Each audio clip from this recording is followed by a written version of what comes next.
Hujan baru saja reda ketika Andra dan 3 temannya memutuskan untuk mengambil jalur pintas menuju kota. Mereka bukan orang sembarangan, penjelajah urban, pencari kisah mistis, yang gemar memburu cerita-cerita angker.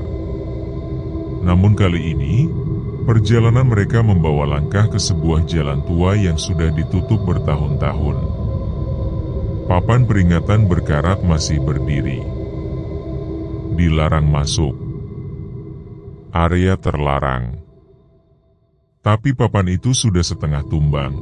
Catnya mengelupas, seolah tidak lagi punya wibawa menahan orang yang penasaran. Ketika mobil mereka melaju pelan, pepohonan tinggi merunduk menutup cahaya bulan. Seakan-akan jalan itu sedang menelan mereka. Angin membawa aroma tanah basah bercampur anyir, bukan bau hutan biasa, tapi seperti darah yang sudah lama membeku. Katanya, di ujung jalan ini ada kampung yang dulu hilang begitu saja, bisik Rian dari kursi belakang. Hila Aang? Maksud lo gimana? Tanya Dina, setengah bergetar. Warga kampungnya mati semua. Malam itu, gak ada yang selamat. Sejenak, hening menggantung di dalam mobil. Andra menelan ludah, memandangi jalan yang makin sunyi. Entah mengapa, udara di sekitarnya terasa semakin dingin, padahal AC mobil sudah dimatikan. Sekitar 1 jam mereka menembus jalan hutan. Ban mobil melindas batu kerikil, hingga akhirnya mesin berderit lalu mati. Padahal bensin masih penuh. Mereka turun. Suasana gelap, hanya ditemani senter kecil. Di depan mereka, samar-samar terlihat gapura kayu reot dengan tulisan yang hampir hilang dimakan lumut. Selamat datang di Desa Sukamati. Dina langsung merinding. Nama kampungnya, beneran Sukamati? Serius? Gapura itu seperti celah waktu. Begitu mereka melangkah masuk, heningnya berubah total. Tak ada suara jangkrik, tak ada desir angin. Sunyi mati. Rumah-rumah berdiri berderet, namun semuanya lapuk, dinding kayu bolong, atapnya hampir runtuh. Seperti ditinggalkan puluhan tahun. Tapi di beberapa rumah, lampu minyak masih menyala redup. Andra, suara Rian bergetar, kalau ini kampung udah mati, siapa yang nyalain lampu? Andra hanya menelan ludah. Sebelum sempat menjawab, terdengar suara pintu rumah berderi terbuka. Seseorang, orang tua dengan wajah pucat, mata kosong, berjalan pelan keluar, menatap mereka. Dan saat itulah, kampung mati mulai bernyawa kembali. Pintu rumah reot itu terbuka perlahan. Dari dalam, muncul seorang lelaki tua. Rambutnya tipis, wajahnya pucat dengan kulit mengendur seperti lilin yang meleleh. Saat cahaya senter Dina menyorot lehernya, terlihat bekas luka panjang, hitam membusuk, seolah leher itu pernah digorok benda tajam. Andra spontan mundur setapak.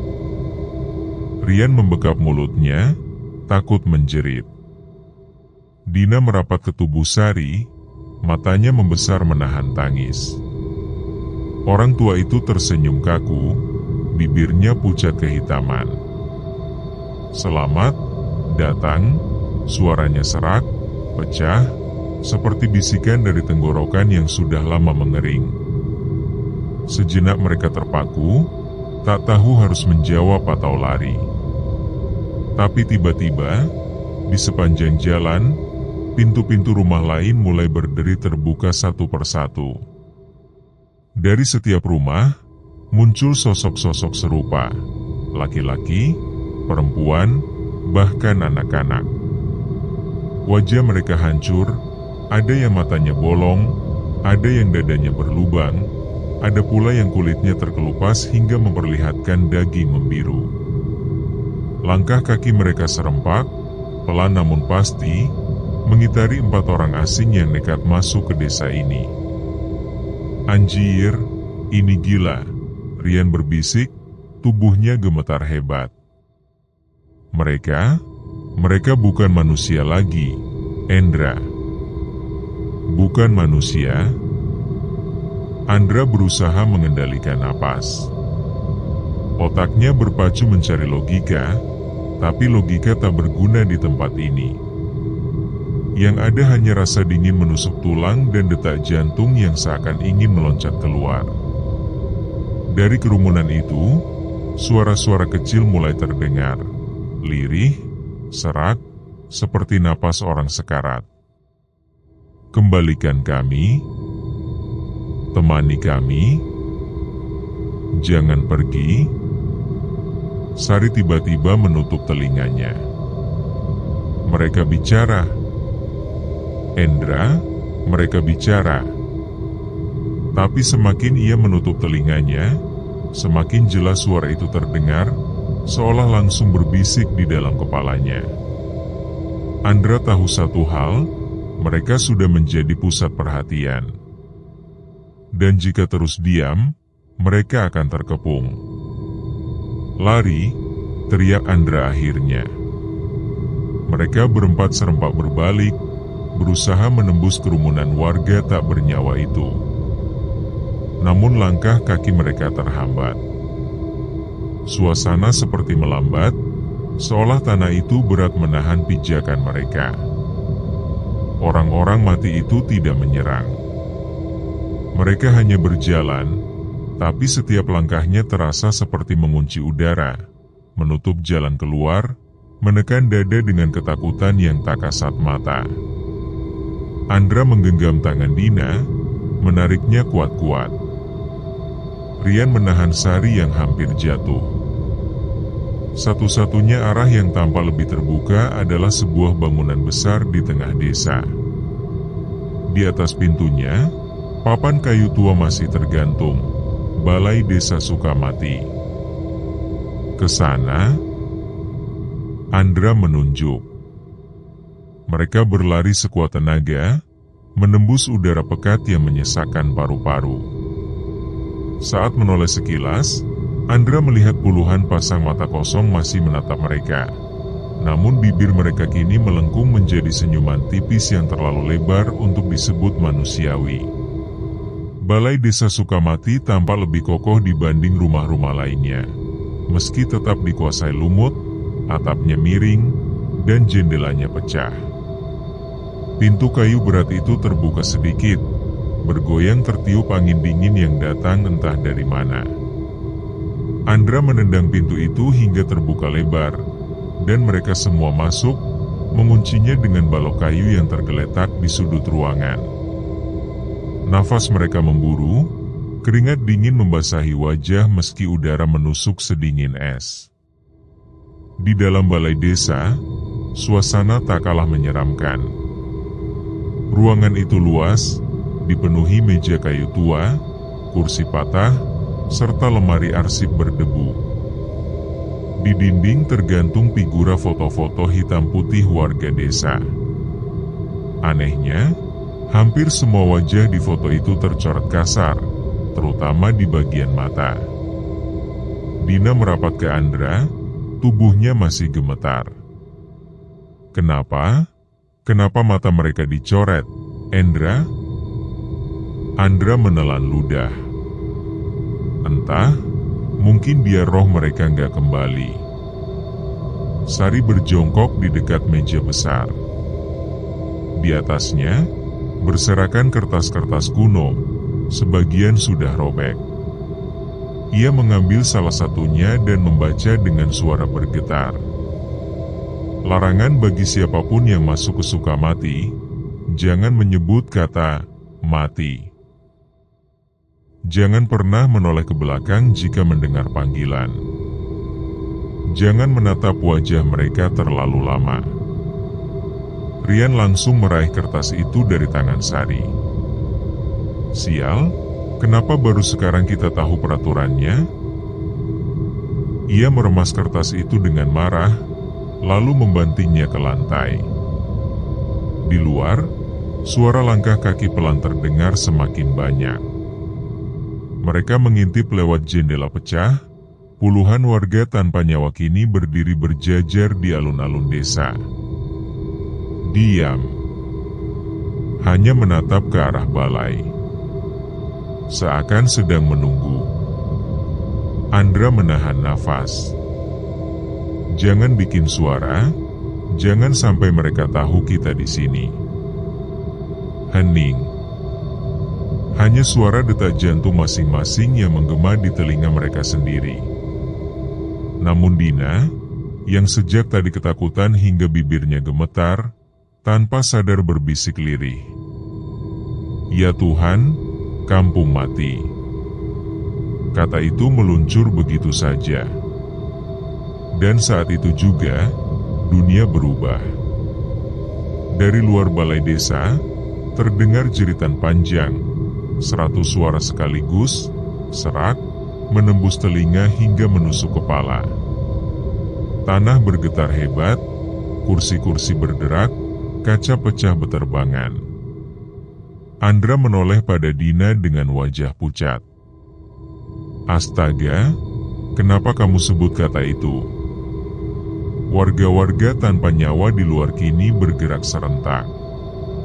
Tubuh mereka bergetar hebat, mulut terbuka lebar hingga ke telinga. Mata mereka yang kosong berubah merah menyala.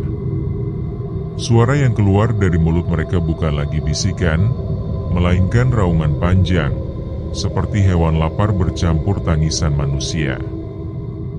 Rian menjerit. Mereka marah. Mereka tahu kita di sini. Pintu balai desa mulai digedor dari luar.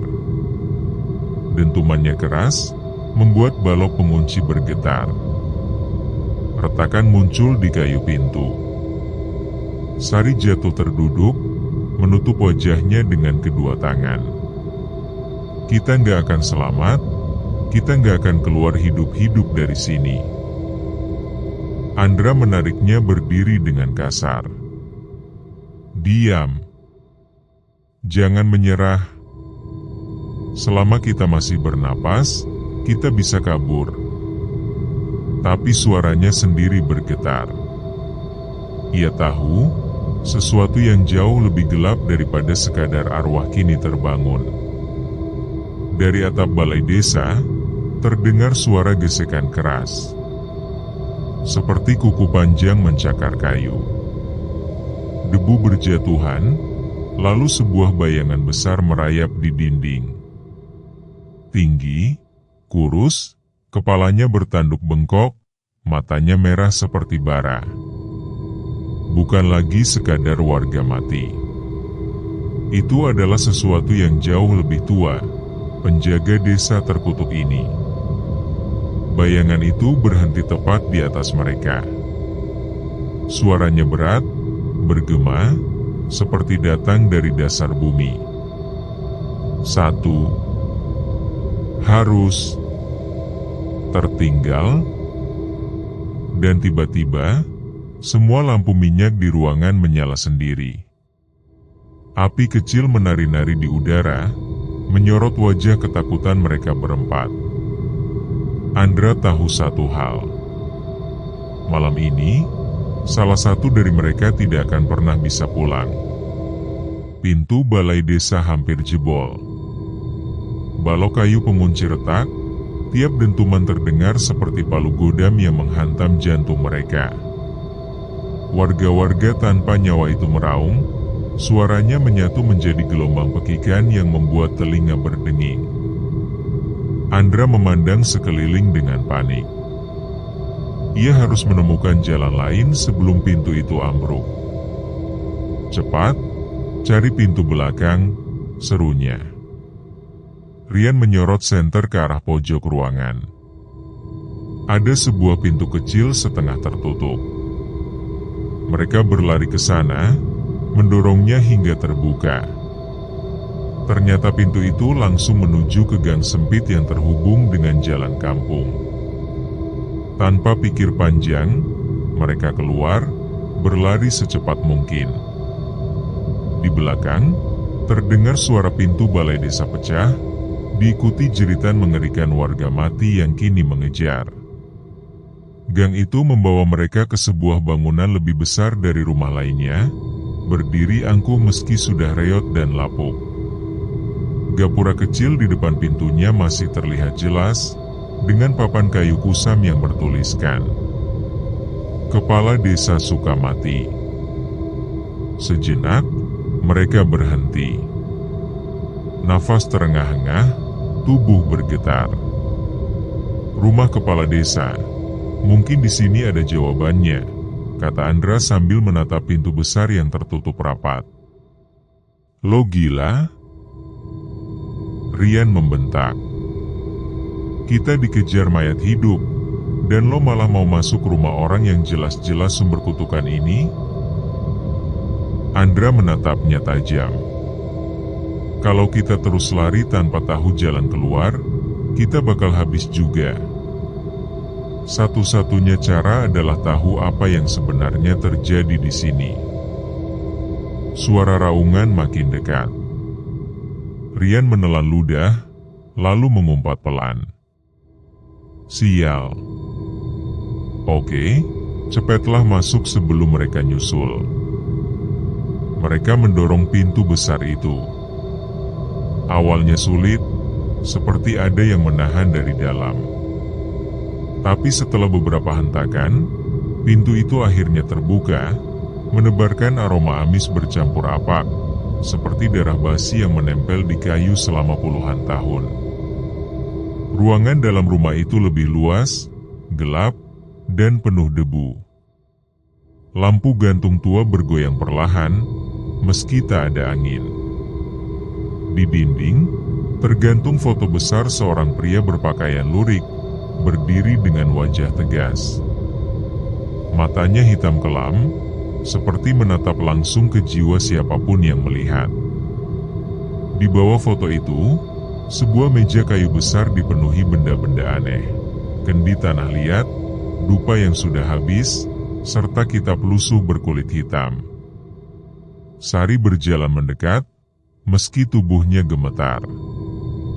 Ia menyentuh kitab itu dengan hati-hati. Mungkin ini catatan mereka. Andra buru-buru membuka kitab tersebut. Halamannya berisi tulisan tangan kuno bercampur noda darah yang sudah mengering.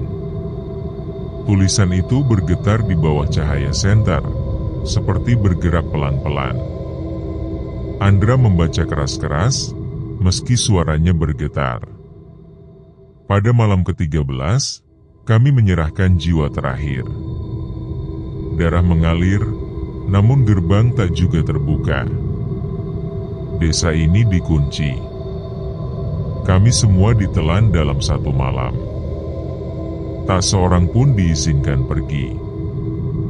Kecuali jika jiwa baru menjadi pengganti. Dina menutup mulutnya dengan tangan. Astaga, jadi mereka semua mati gara-gara ritual gagal? Andra menelusuri halaman berikutnya. Ada gambar simbol lingkaran dengan tanda-tanda aneh. Di bawahnya tertulis, siapapun yang masuk harus menjadi tumbal agar desa tetap hidup dalam kematian. Rian langsung meremas rambutnya sendiri. Gue udah bilang jangan masuk ke kampung sialan ini. Sekarang kita terjebak jadi tumbal. Lo ngerti, Endra? Belum sempat Andra menjawab, suara kayu berderi terdengar dari lantai atas. Langkah kaki perlahan, berat, menuruni tangga. Mereka semua menoleh serentak. Seorang lelaki muncul. Tubuhnya tinggi, mengenakan pakaian lurik sama persis seperti di foto besar yang tergantung di dinding. Wajahnya pucat, matanya hitam tanpa bola, dan lehernya penuh bekas luka sayatan. Ia menatap mereka tanpa berkedip, lalu tersenyum menyingkap gigi yang menghitam. "Selamat datang di rumahku." Pria lurik itu berdiri di kaki tangga, diam, hanya menatap mereka dengan mata hitam kelam. Senyumnya tidak bergeser sedikit pun, terlalu lebar untuk wajah manusia biasa. Udara di dalam rumah mendadak menebal. Setiap tarikan napas terasa menusuk paru-paru. Dina memegang lengan Andra erat-erat, matanya hampir menangis. Itu kan kepala desa yang difoto, bisiknya. Pria itu melangkah perlahan, suara kakinya menekan lantai kayu tua, kret, kret. Setiap langkahnya membuat lampu gantung bergoyang lebih keras, bayangan di dinding menari liar, membentuk sosok-sosok lain yang seperti ingin lepas dari permukaan tembok. Andra melangkah mundur, sambil tetap memegang kitab lusuh yang ia temukan. "Siapa kau sebenarnya?" Suaranya serak, tapi ia memaksa untuk tegar. Pria itu berhenti di tengah ruangan. Lehernya yang penuh sayatan tampak bergerak saat ia berbicara. "Aku, kepala desa terakhir, pengawal gerbang Sukamati. Aku gagal membawa mereka kembali ke dunia. Dan kini, akulah penjaga yang memastikan satu tumbal selalu tertinggal." Rian maju setapak, wajahnya pucat tapi matanya melotot penuh emosi. "Sialan kau. Jadi lo yang bikin semua orang di desa ini mati, hah?" Pria itu menoleh ke arahnya. Senyumannya menghilang, berganti tatapan kosong nan dingin.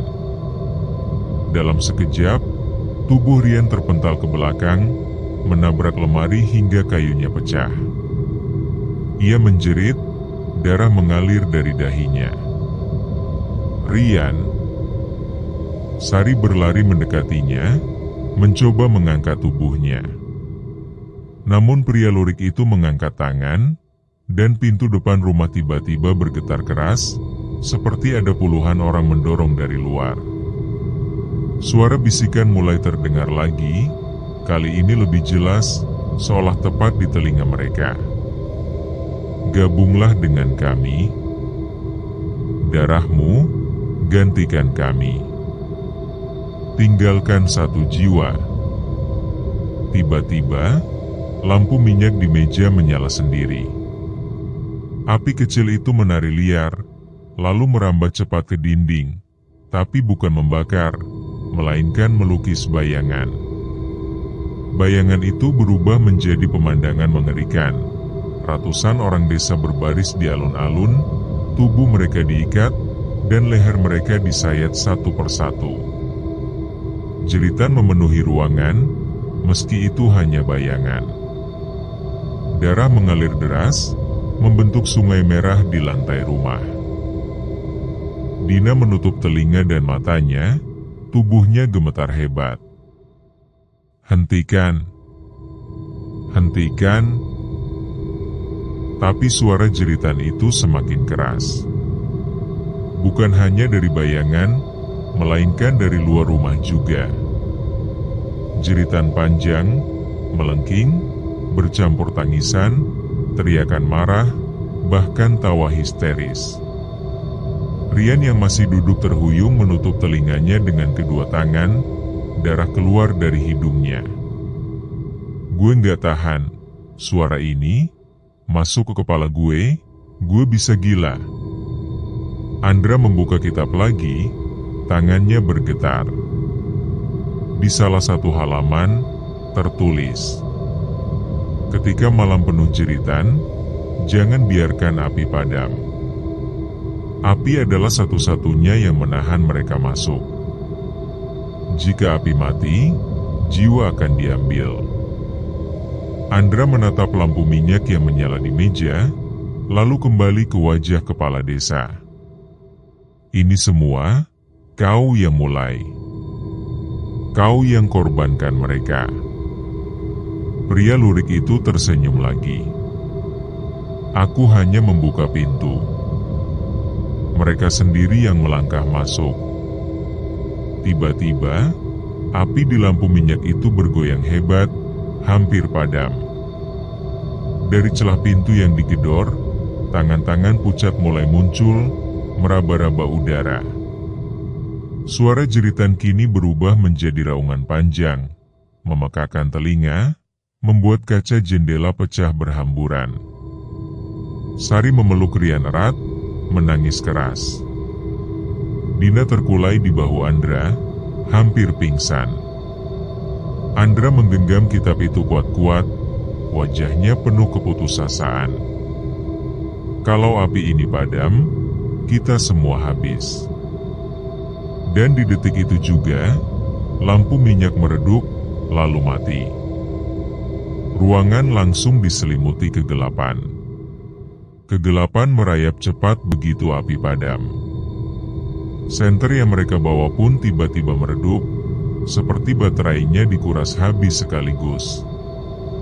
Sari menjerit histeris. Aku nggak bisa lihat apa-apa. Draa, tolong. Dari segala arah terdengar suara langkah kaki, ratusan jumlahnya.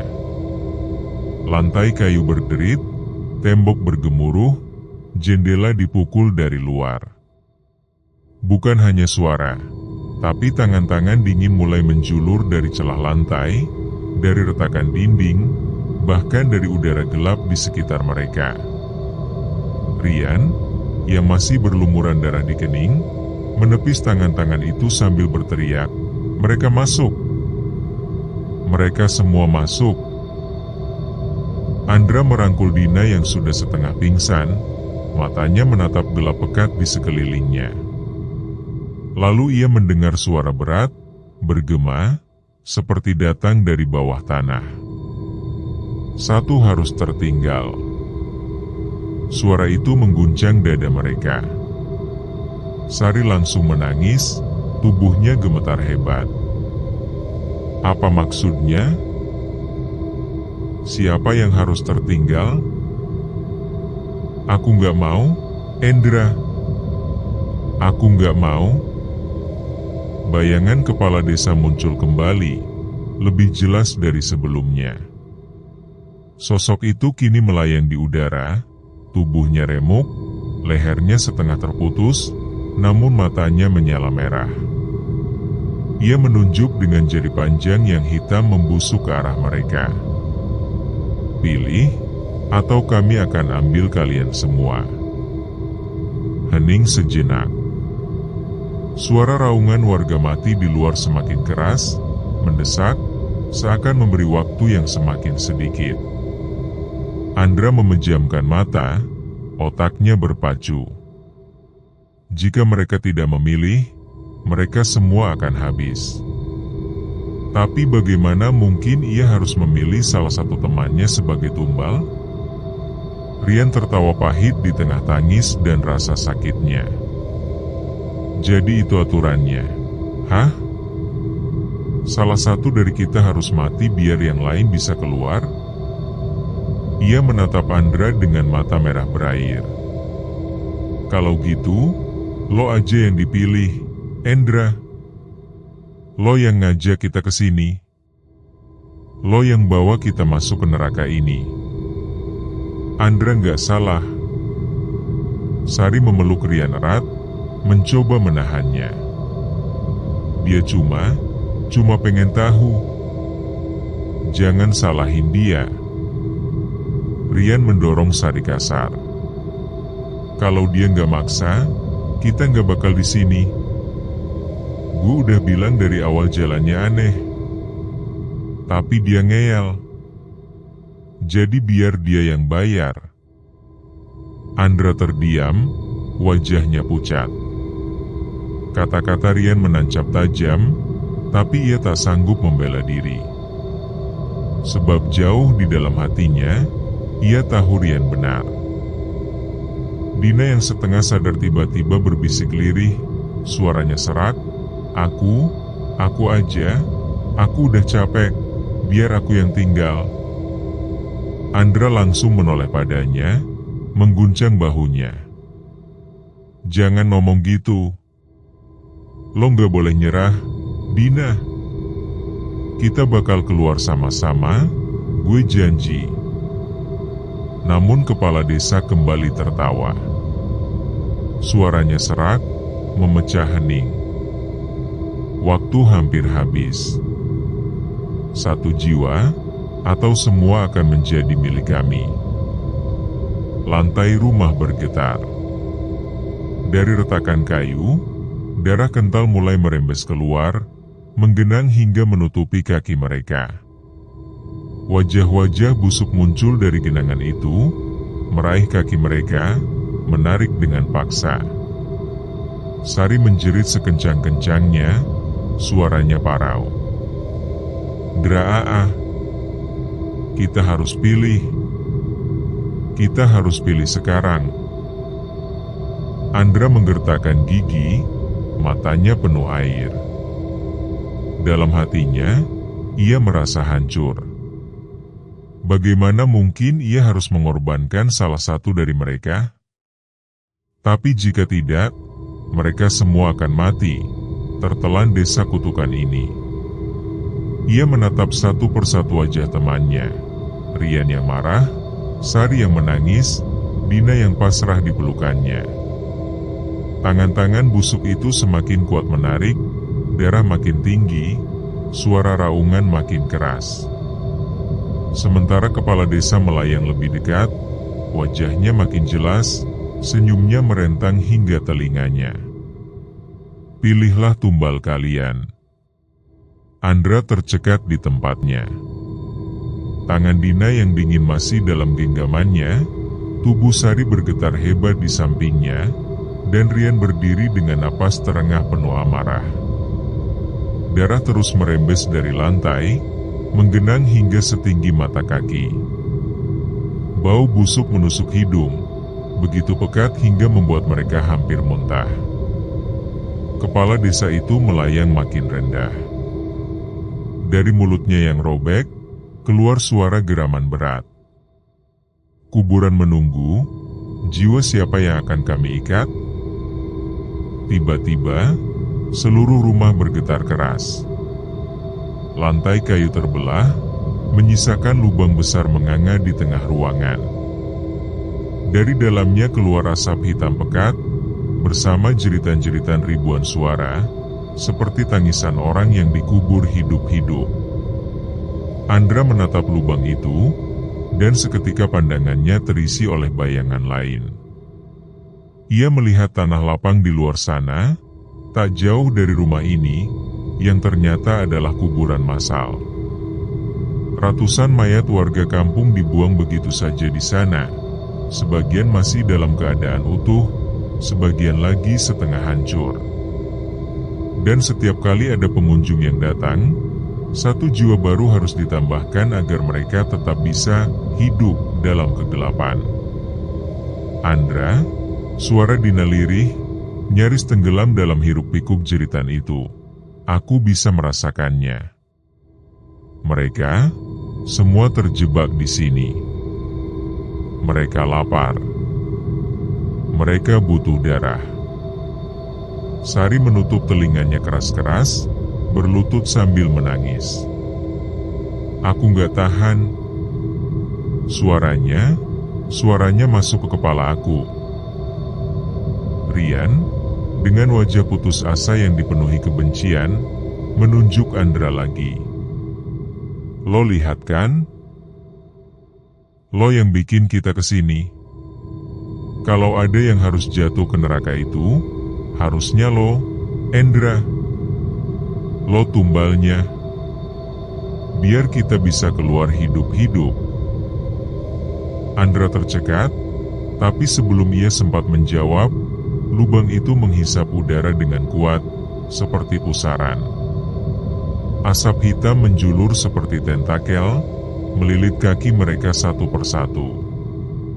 Sari berteriak, tubuhnya ditarik ke arah lubang.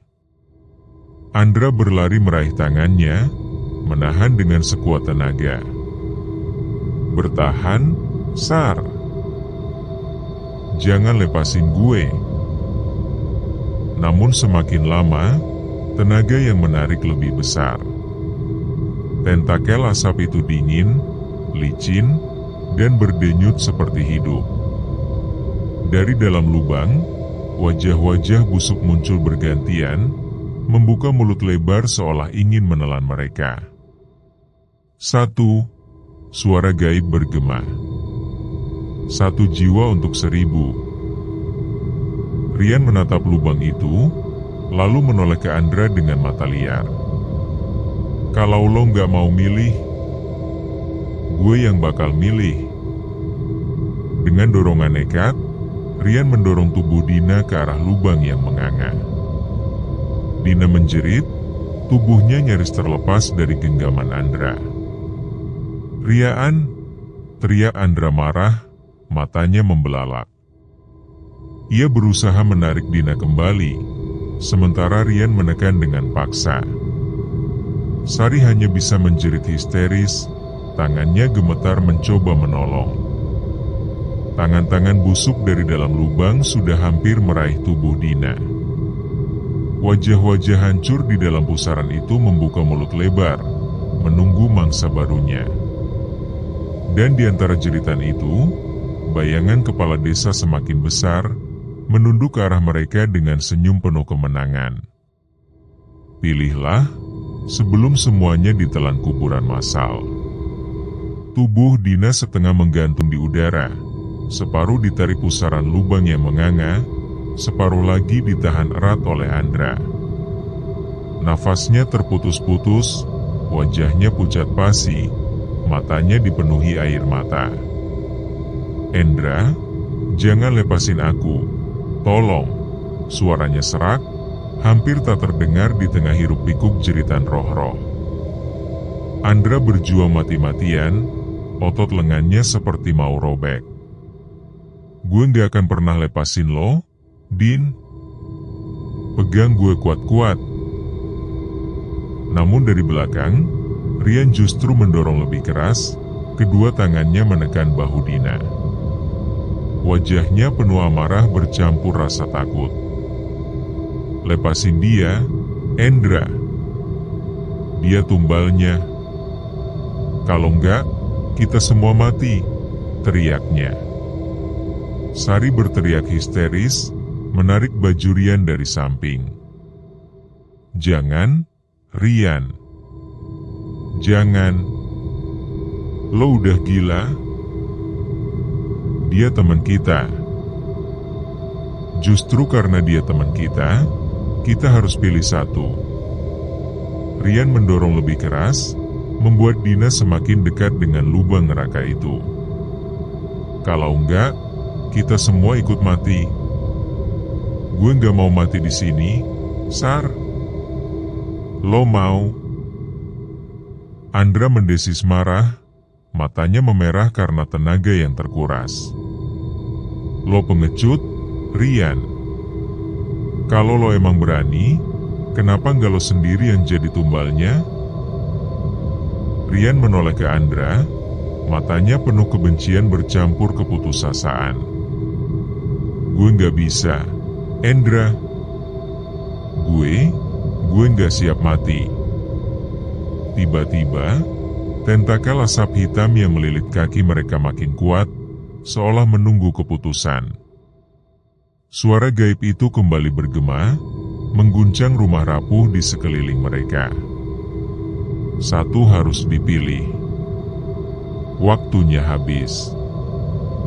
Jeritan warga mati semakin keras, lantai kayu makin retak, dan dari dinding rumah mulai merembes darah segar, mengalir seperti air banjir. Sari tak kuat lagi, ia menangis sambil menutupi wajahnya. "Ya Allah, kenapa harus kayak gini?" Dina, dengan sisa tenaganya, menatap Andra. Ada keputusasaan sekaligus ketenangan aneh dalam sorot matanya. "Andra, lepaskan saja aku. Biar aku yang jadi tumbal." Aku nggak mau lo semua mati gara-gara aku. Andra menggeleng keras, rahangnya tegang. Jangan ngomong gitu. Gue nggak bakal biarin lo jatuh, Din. Kita bakal keluar sama-sama. Namun sebelum Andra sempat menariknya lebih jauh, Rian menjerit, dan dengan dorongan terakhir penuh tenaga, ia menendang tubuh Dina ke arah lubang. Maaf, Dina Aa. Jeritan Dina menggema panjang, tubuhnya meluncur masuk ke dalam pusaran. Tangan Andra yang berlumuran darah berusaha meraih, tapi hanya udara kosong yang tergenggam. Dina Aa. Andra berteriak sekuat-kuatnya. Suaranya pecah, parau, penuh keputusasaan. Lubang itu menelan Dina sepenuhnya.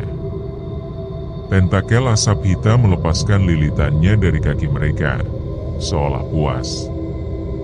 Suara ribuan jeritan mendadak mereda, berganti dengan tawa bergema kepala desa yang melayang di atas mereka. Bagus, pilihan kalian sudah ditentukan. Asap mulai menghilang, dan lubang perlahan menutup, menyisakan lantai yang kini penuh bercak darah. Suasana hening, hanya terdengar tangis Lirisari yang gemetar memeluk dirinya sendiri. Andra terdiam, tubuhnya goyah. Wajahnya kosong, tatapannya nanar ke lantai. Air matanya jatuh satu persatu, bercampur dengan darah yang menggenang. Rian berdiri dengan dada naik turun, wajahnya pucat namun lega. Kita selamat, kalau nggak gitu, kita semua habis. Andra menoleh perlahan, matanya merah menatap Rian. Suaranya serak, penuh amarah yang tertahan. Lo bunuh dia. Lo bunuh teman kita sendiri. Rian menghindari tatapan Andra, suaranya terbata. Gue nggak punya pilihan, Andra. Gue nggak mau mati. Sari menatap Rian dengan mata penuh benci. Lo iblis, lo sama aja kayak mereka. Dina udah rela berkorban, tapi lo malah dorong dia. Keheningan mencekam jatuh di ruangan itu. Hanya suara detak jantung masing-masing yang bergema di telinga mereka. Namun tiba-tiba, suara lirih muncul dari bawah lantai. Suara yang sangat mereka kenal. Andra, Sari, tolong aku. Itu suara Dina. Mereka bertiga membeku. Andra merinding, tubuhnya kaku. Dari celah lantai yang berlumuran darah, tangan pucat Dina muncul, terulur ke atas, gemetar, seolah meminta bantuan. Namun wajah yang perlahan naik bersama tangan itu, sudah bukan Dina yang mereka kenal. Matanya hitam legam, mulutnya robek lebar hingga ke pipi, dan dari tenggorokannya keluar suara bercampur jeritan ratusan jiwa. Andra, kenapa lo lepasin aku? Tangan pucat itu terus meraih dari celah lantai, kuku-kuku hitam panjangnya mencakar kayu hingga serpihannya beterbangan. Wajah Dina, orang yang dulu mereka kenal sebagai Dina, perlahan terangkat ke atas, namun kini sudah berubah menjadi sosok lain. Matanya kosong legam, kulitnya pucat membiru penuh urat hitam, dan dari mulutnya yang robek mengalir darah hitam kental. Andra, suaranya bergema aneh, bercampur puluhan suara lain. Kenapa lo lepasin aku? Kenapa lo biarin aku jatuh? Andra terduduk lemas, tangannya gemetar. Air matanya mengalir deras. Bukan gue, Din, sumpah, bukan gue nggak pernah mau ninggalin lo. Sari yang masih memeluk dirinya menjerit histeris. Itu bukan Dina lagi, Andra. Jangan dekati dia. Namun Andra tak kuasa. Nalurinya mendorong dia maju, mencoba meraih tangan pucat itu. Din, kalau lo masih di sana, kasih tahu gue. Apa masih ada cara nyelamatin lo? Wajah hancur itu menyeringai lebar. Senyumnya merentang hingga ke telinga. Tangan Dina, atau sesuatu yang memakai wujud Dina, mencengkeram pergelangan Andra dengan kekuatan luar biasa. Seketika tubuh Andra tertarik keras, nyaris terjerembab ke dalam celah yang kini kembali melebar.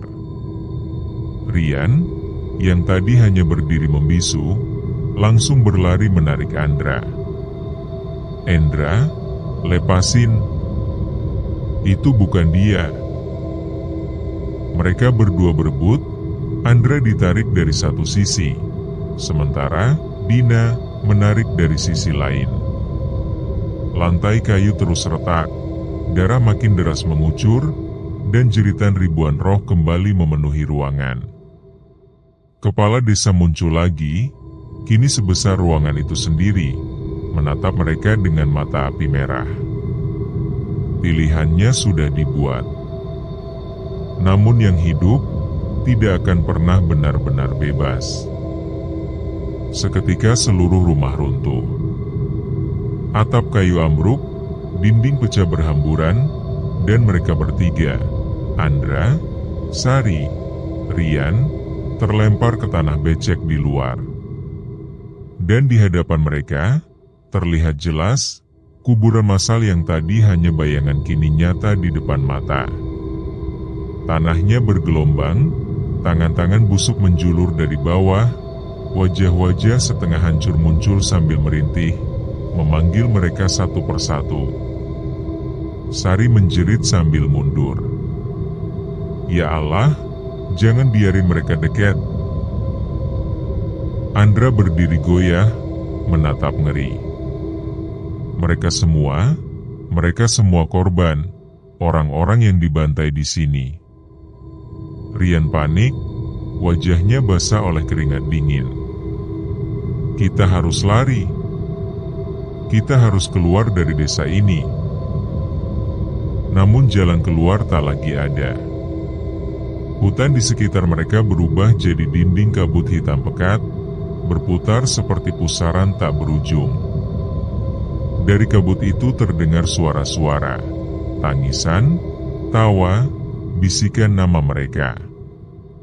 Lalu, dari kuburan massal itu, sosok Dina perlahan bangkit sepenuhnya.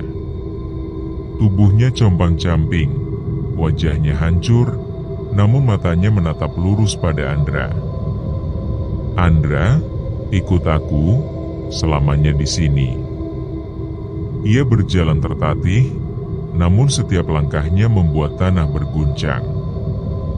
Tubuhnya kini lebih besar, seakan menyatu dengan roh-roh lain di kuburan. Sari memeluk Andra, menangis ketakutan. Endra, jangan dekati dia. Kita harus cari jalan lain. Tolong, aku gak mau mati di sini. Rian, tanpa berpikir panjang, langsung berlari ke arah kabut, berharap bisa menembusnya. Tapi begitu tubuhnya menyentuh kabut hitam itu, ia langsung menjerit. Tubuhnya terpanggang seperti terbakar dari dalam. Dalam sekejap, tubuhnya menghitam, lalu pecah menjadi abu yang terserap kabut. Andra dan Sari hanya bisa terdiam ngeri, menyaksikan sahabat mereka lenyap begitu saja. Kini tinggal mereka berdua. Sosok Dina semakin dekat, suaranya berubah menjadi raungan puluhan jiwa. Satu lagi, dan kutukan ini sempurna. Andra berdiri dengan tubuh bergetar, memeluk Sari erat-erat. Ia sadar, tidak ada lagi jalan keluar. Pilihannya hanya dua, melawan sesuatu yang tak mungkin dikalahkan, atau menyerah dan menjadi bagian dari kutukan. Ia berbisik ke telinga Sari, dengan suara bergetar namun penuh tekad. "Kalau ada yang harus jadi tumbal lagi, biar gue. Gue yang salah, gue yang ngajak lo semua. Lo harus keluar dari sini, Sar." Sari menjerit, menggeleng keras. "Jangan ngomong gitu, Endra. Jangan tinggalin aku sendiri." Andra melepaskan pelukan, lalu maju selangkah, menatap sosok Dina yang makin mendekat. "Kalau lo masih ada di sana, Din, ambil gue. Tapi lepaskan Sari. Cukup gue yang jadi tumbal terakhir." Sosok itu berhenti sejenak. Senyumnya melebar, dan dengan tangan panjangnya ia meraih Andra. Sari berteriak histeris, mencoba menarik Andra kembali, namun pusaran angin hitam mendesak kuat, mendorongnya mundur hingga ia terlempar jauh. Pandangannya kabur, hanya samar-samar melihat Andra terserap dalam pelukan sosok Dina yang menyeramkan. Sebelum semuanya gelap, Sari mendengar suara terakhir Andra, parau namun mantap. "Lari, Sar, jangan balik lagi." Lalu, kabut lenyap. Hening. Sari tersadar sendirian di jalan setapak, di luar batas hutan. Matahari pagi mulai muncul, seolah malam mengerikan itu tak pernah ada. Namun ketika ia menoleh ke belakang, kampung mati itu sudah hilang.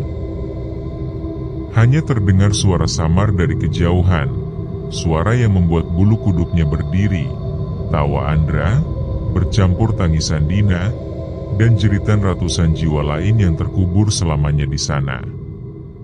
Sari menjerit sekuat tenaga, dan kegelapan kembali menelan segalanya.